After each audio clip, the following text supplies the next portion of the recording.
നമസ്കാരം. ഞാൻ അഫ്ന നവാസ്, ചെറുപുഷ്പം സ്കൂളിലെ വിദ്യാർത്ഥിയാണ്.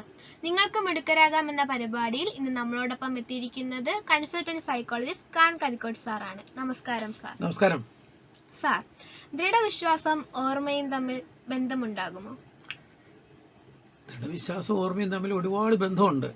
പഠനം എന്ന് പറയുന്നത് മനസ്സിൻ്റെ ഒരു വ്യാപാരമാണ്. അപ്പോൾ അത് നമ്മുടെ മനസ്സിൽ ചില വിശ്വാസമുണ്ട്, അതൊരു പ്രവൃത്തി ചെയ്യണമെന്നുള്ളൊരാഗ്രഹമുണ്ട്. അപ്പോൾ നമുക്കൊരു ആത്മവിശ്വാസം ഉണ്ടാകും. ഈ ആത്മവിശ്വാസം ഉണ്ടാകുമ്പോൾ ആത്മവിശ്വാസമാണ് ഈ ദൃഢവിശ്വാസത്തിൻ്റെ പിന്നിൽ പ്രവർത്തിക്കുന്നത്.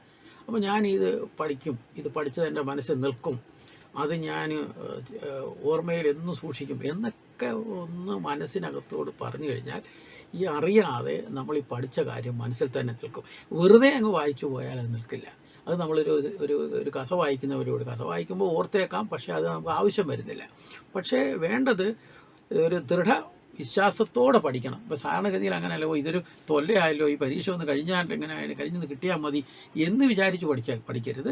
അത് നമുക്ക് എന്നും ഓർക്കണം, ഇതെൻ്റെ മനസ്സിൽ നിൽക്കണം, നിൽക്കണം എന്ന് പറയുമ്പോൾ അത് കയറി ഉപബോധ മനസ്സ് പിടിച്ചെടുക്കും. ഇത് ആവശ്യമായിട്ട്.